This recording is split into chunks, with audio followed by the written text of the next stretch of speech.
Hi, I'm Geoffrey. Welcome back to Night Falls. I'd like to tell you a story from a different time and place entirely. I'd like to tell you of the stories that shaped me. The Scottish folklore that has been kept alive by word of mouth for thousands of years. Before we begin, perhaps you might enjoy a little time to wind down from the day.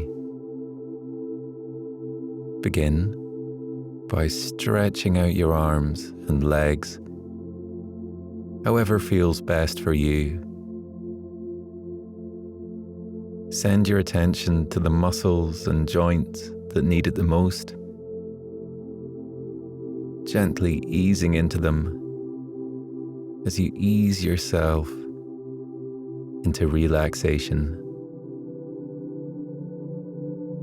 Feel the stress and strain of the day ebbing out of your body as you enjoy a final full body stretch. Breathe in deeply and allow your lungs to open up and expand into that stretch along with the rest of your body. As you exhale, come to settle in a comfortable position. Let your eyes drift closed and take a moment to bathe in the quiet of the night. Lying there relaxing, center your attention on the sound of your breath, drifting ever so effortlessly in and out. Try not to disturb the natural rhythm of it. Simply tune into it as you take some time now to settle back into your body after another long day.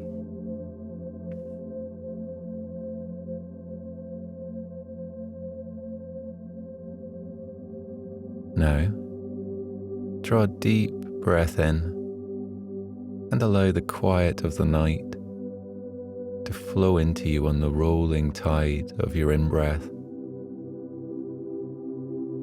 As you exhale, release the chaos of the day. Breathe in the stillness of this moment alone, all to yourself. And as you exhale, perhaps you find yourself feeling a little lighter.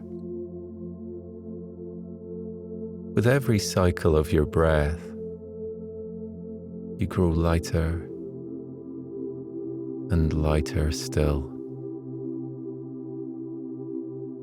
as the weight of the day washes away from you. It feels almost as though you're floating, drifting easily across the surface of the lake in nightfalls, perhaps, just as Devani and I do in tonight's tale. Now, if you're feeling ready, our story can begin.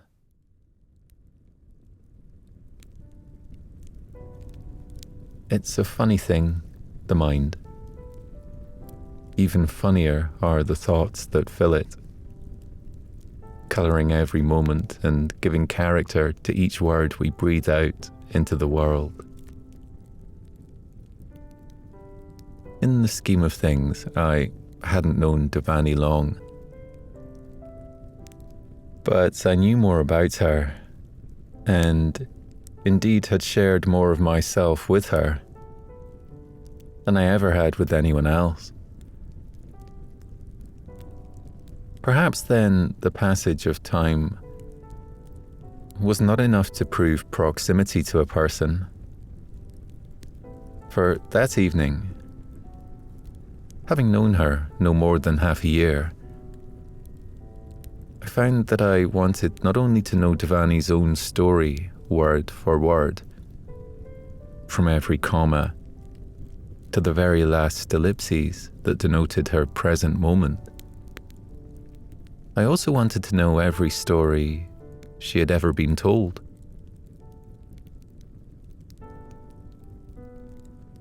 I rather think it's the stories that I was told growing up, the ones with meanings and morals I've never been able to shake, that are responsible for the man I've grown into. Try as I might have when doing sums or learning spellings at school,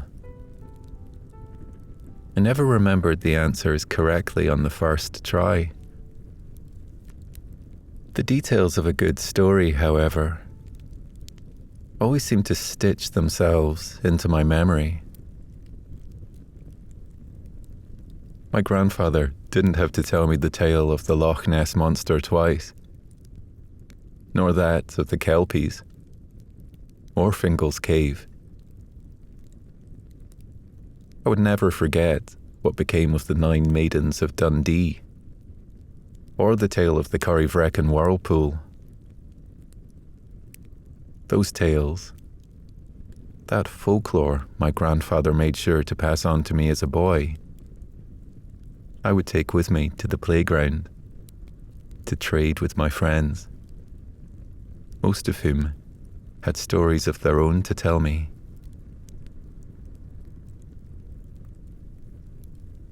The sun was almost set that night when I asked Lyra if she might like to join Devani and I in the rowboat for a gentle lap around the lake. Lyra had insisted time and time again that she preferred to have her feet planted firmly on land. And that evening, much to our amusement, she responded no differently to our invitation.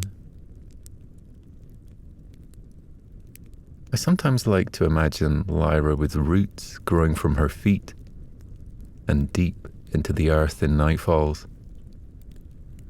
for she often seemed just as rooted to land herself as the very plants she used to make potions.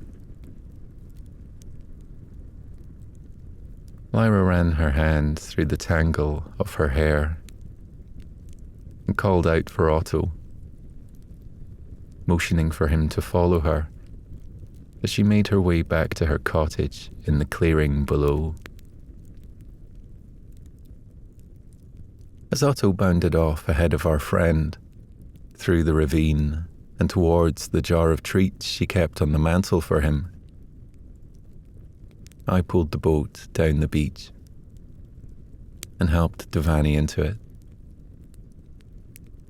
By the time I'd pushed the boat into the water and waded out to meet her, she was already sitting up front, captain and commander of the vessel, no doubt.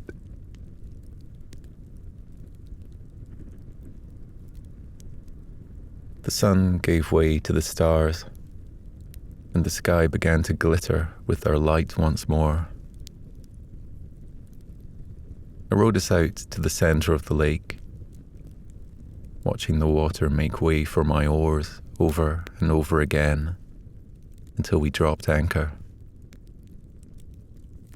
As our boat came to a stop, the water stilled around us, and we sat quietly side by side, watching as the dark of night doused itself across the clearing.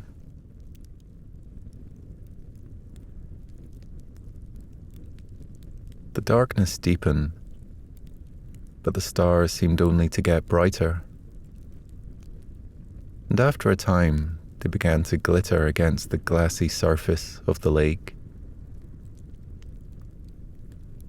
That night, it was almost as though we were drifting through the night sky itself, on our little rowboat.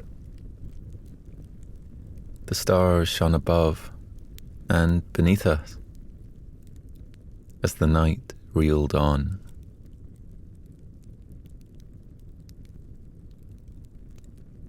For all the beauty of that moment, there was nothing, not the moon nor the stars, that could tear my attention from Devani for too long. So I waited. I watched her watching the world from the corner of my eye and tried my hardest to make it seem as though I wasn't watching her at all. In truth, I didn't really mind Devani knowing that my breath would forever be baited for the next one she drew. I think by then she had noticed the way I hung from her every word. Heavens, Lyra had accused me of looking at her, as though she hung the very stars in the night sky, enough times for me to know that the depth of my feelings was no secret. Despite my best efforts to be subtle, I think perhaps Devani could still feel my eyes on her face that night. For when it seemed as though we had plunged deeper into the quiet of the night than ever before, she caught me watching her out of the corner of her own eyes, and the softest smile I'd ever seen lifted itself into the corners of her lips.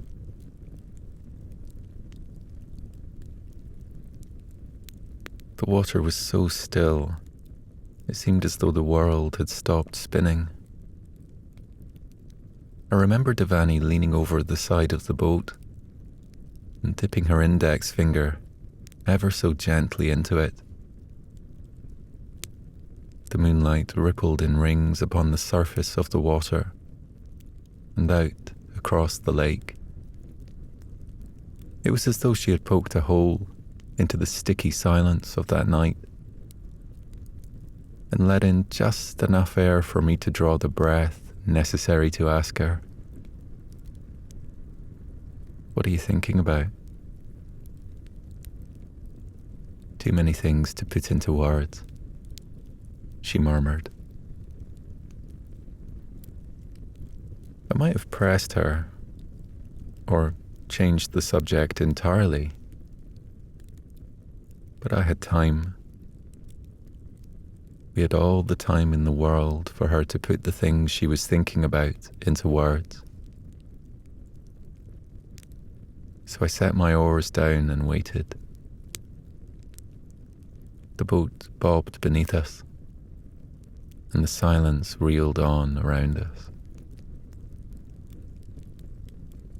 Devani gazed out over the surface of the water, waiting for it to still once more, so that she could dip her hand into it again and watch the stars shimmer on the surface of the lake as the water rippled around us. "It's quite overwhelming," she offered after a time. She didn't need to tell me what it was that she was referring to. Indeed, there was something comforting about knowing that sometimes. However good life had been, was, or would be in the future, the journey through it could feel like rather a lot to contend with for everyone. It meant a lot to me to know that I wasn't alone in having felt that way at times, especially back then when we were both still so much younger than we realized ourselves to be, and the path we were carving through life seemed to cut straight through the unknown. There are so many roads to travel, so many paths a person might take. How would anyone even begin to decide which one is meant for them? She finished, I didn't answer her. Devani didn't need answers from me. I think perhaps she just needed someone to listen. There was no melancholy coating her voice. Sadness tended not to drag at her heels. It seemed that she was on the cusp of some sort of realization. One she simply needed the time to think through and arrange into a thought, or rather a feeling, that might carry her through the next few chapters of her story.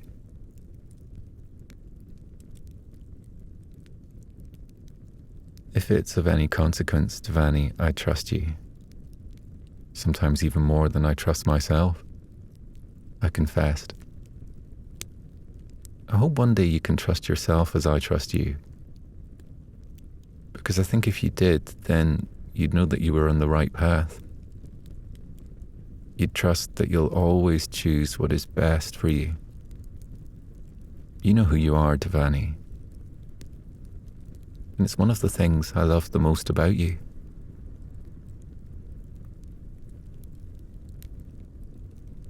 Silence fell around us,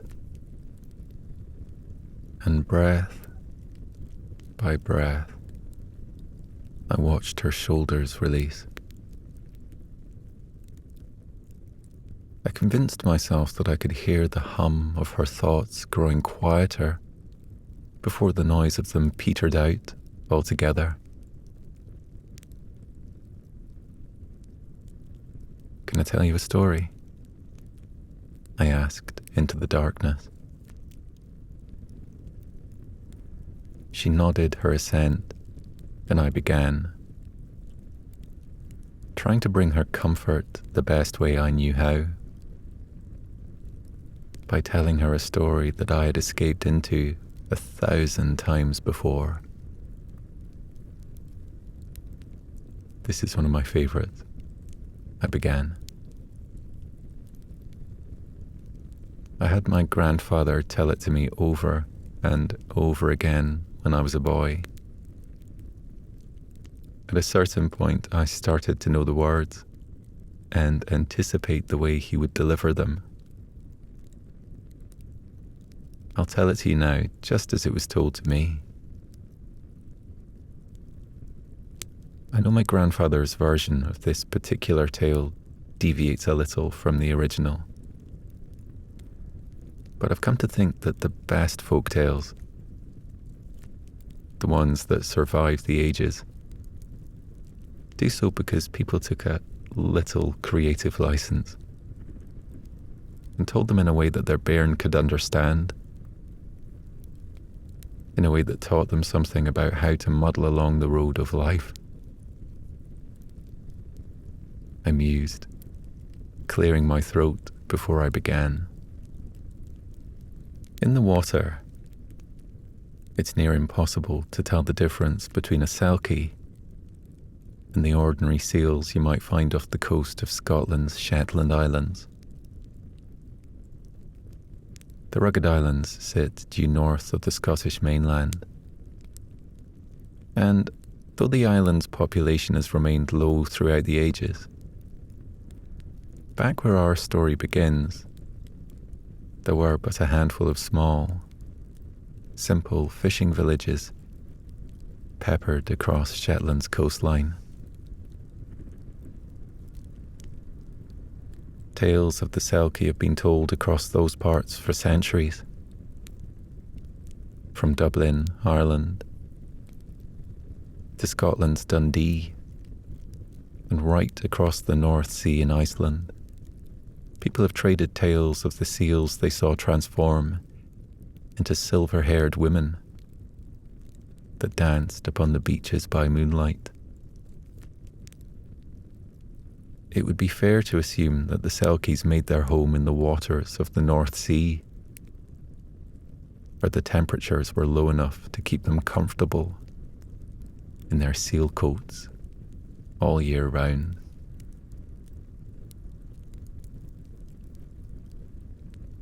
According to legend, it was the moonlight that called the Selkies to the surface of the water and drew them towards land, night after night, with the darkness keeping guard of their secret.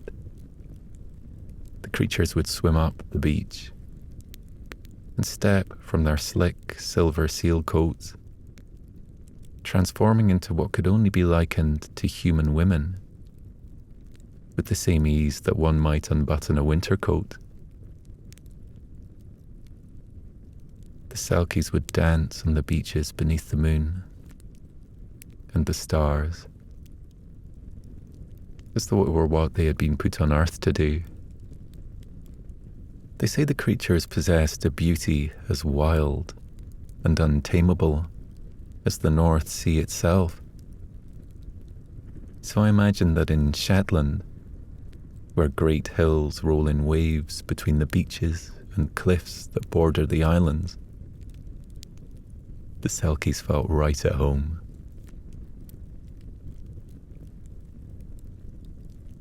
In their human form, the Selkies' hair was rumoured to flow in silver tresses. Some say they danced as though the moonlight was thicker than we know it to be, heavy on their skin, and slowing them down as they moved through the night. They would sway all night when they wanted to, and right before the sun rose, they would step back into their silver seal coats and disappear beneath the breakers out at sea once more.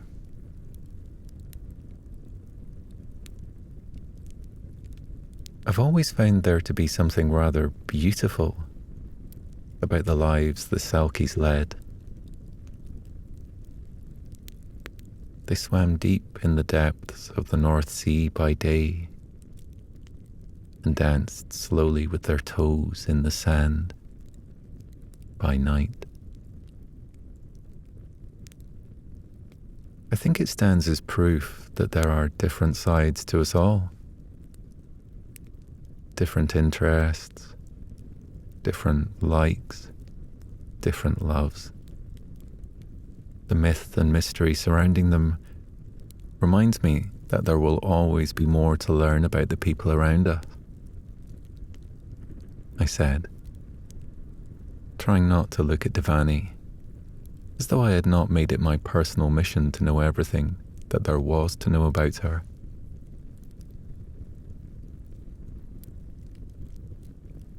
One fateful night, on a beach seldom visited by the island folk, a group of Selkies stayed a little later than usual.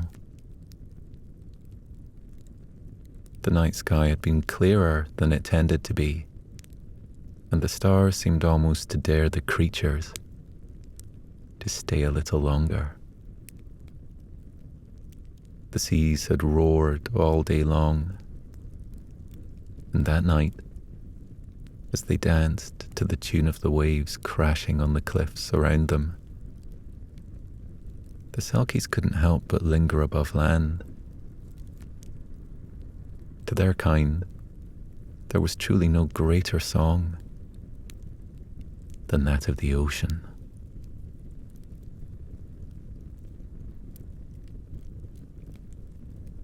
A long day of stormy seas had chased the fish that lived in the waters surrounding those parts far closer to shore than normal.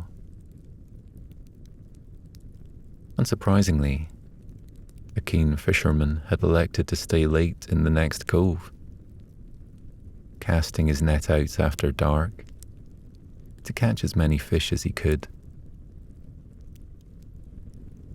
He had just finished packing away his net when he thought he heard footfall further along the coastline.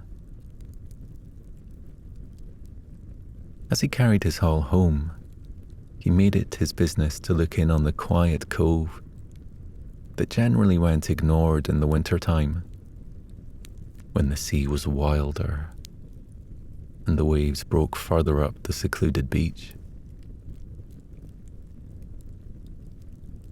His eyes opened wide when between the rocks leading down to that quiet cove, he noticed 3 silvering selkies dancing upon the sands.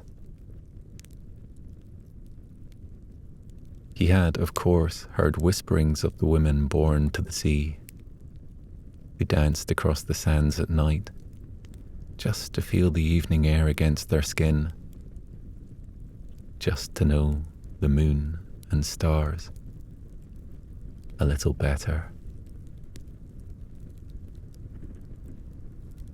In awe, he watched them for hours. He could have sworn at one point one of the selkies caught his eye, spying him through a gap in the rocks when he had thought himself to be well hidden. She smiled at him. He felt the heat of her gaze on his face, and though perhaps her look should have given him cause to flee,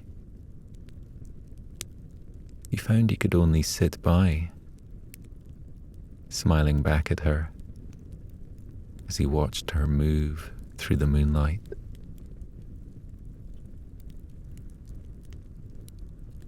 The night wore on that way, and when the Selkie's friends grew tired and slipped back into their silver coats to disappear beyond the breakers, she remained.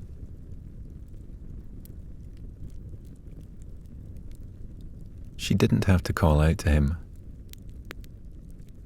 Her gaze alone was enough to draw him nearer.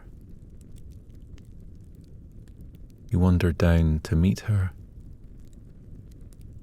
and there, upon the silver sands, the fisherman and the Selkie danced together.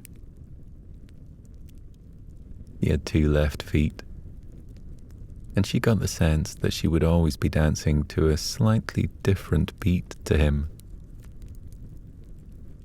But what carried in the air between them couldn't be denied.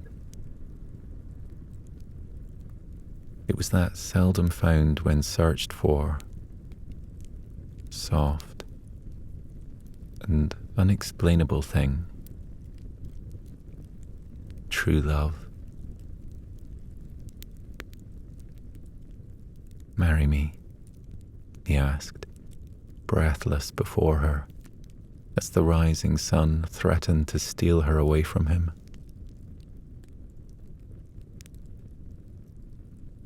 Perhaps it was possible to be drunk on starlight alone, the Selkie thought, as she pressed the word yes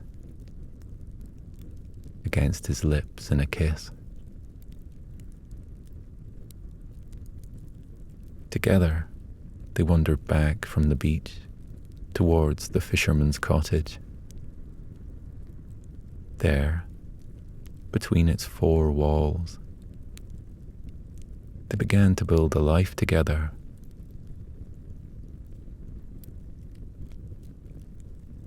In all the excitement of that night, the Selkie forgot the silver seal coat she would need if she were ever to swim in the North Sea again.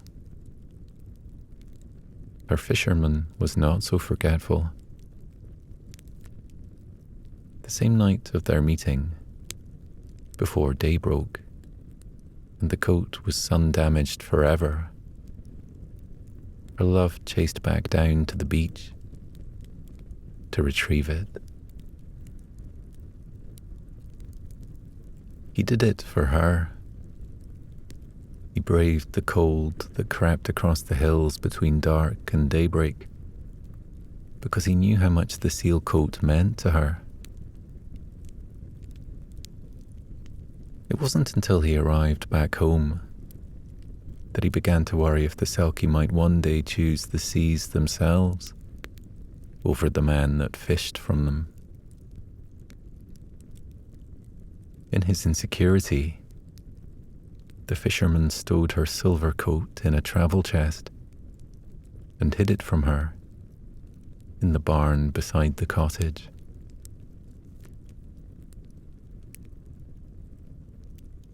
Ignorance proved bliss for a time. The years passed happily. The couple was wedded in the village church,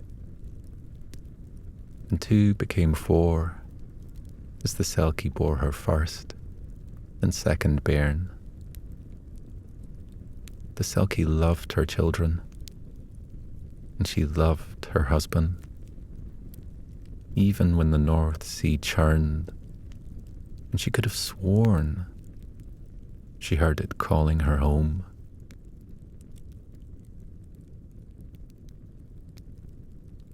When the Selkie's second child was grown enough to be hiding and seeking with his older sister, he stumbled across the Selkie's lost sealskin, hidden in a chest where he had thought perhaps he might find his sister. It took all the might the boy could muster to lug the heavy oaken chest out of the barn and across the garden to the cottage. When he finally revealed its contents to his mother, he'd never seen her smile so wide. It was only then that the Selkie told her bairn of the life she had lived beneath the breakers.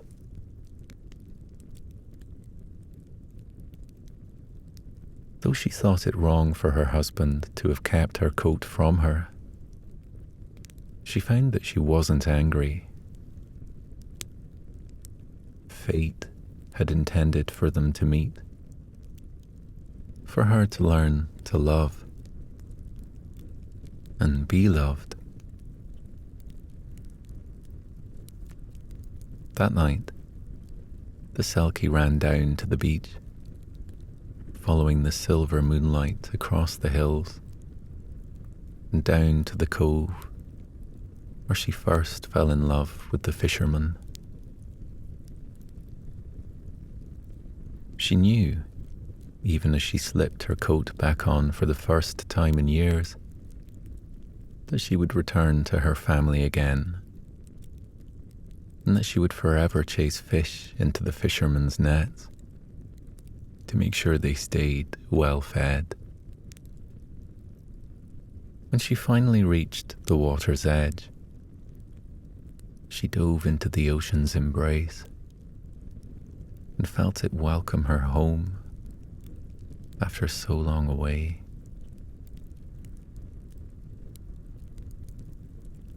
I finished, pulling my mind back to the present and setting my eyes on Devani once more.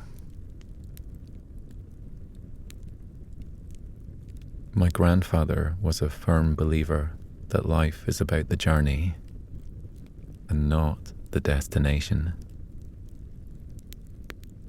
When I was young and still growing, he talked a lot about the way the Selkie transformed by the moonlight. I suppose he was trying to tell me that you don't have to be the person you were yesterday. You don't have to like or want the same things you did 10 years ago, or even 10 minutes ago. You just have to be true to who you are in the present, and trust that your instincts will always steer you right.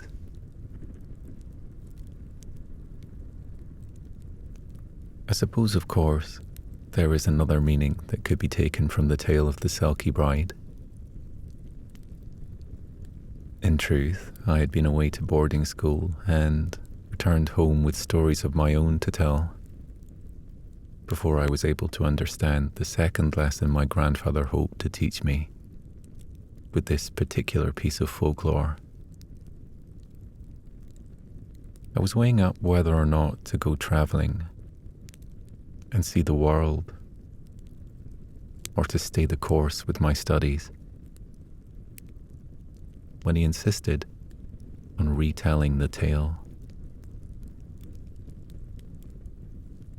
I think perhaps he meant to remind me that home would always be there for me,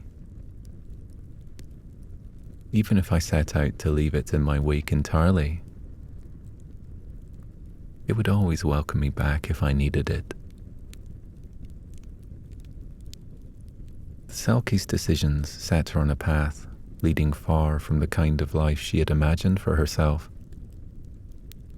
And yet, she never regretted her choice. The Selkie was happy and knew that every twist and turn her path through life had taken was worthwhile.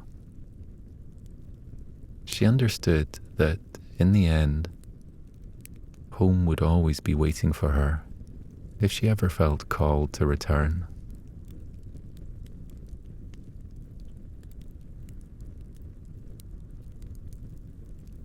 I lay back into the hull of the boat and opened my arms to Devani. As she arranged herself next to me, and I felt her head come to rest on my shoulder, I promised her that there are no wrong turns.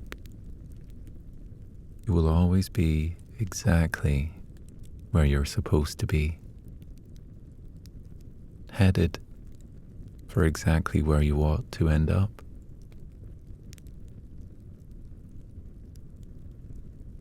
As the boat bobbed beneath us, I could have sworn I felt her smiling against my shoulder as my eyes closed and I drifted off to sleep.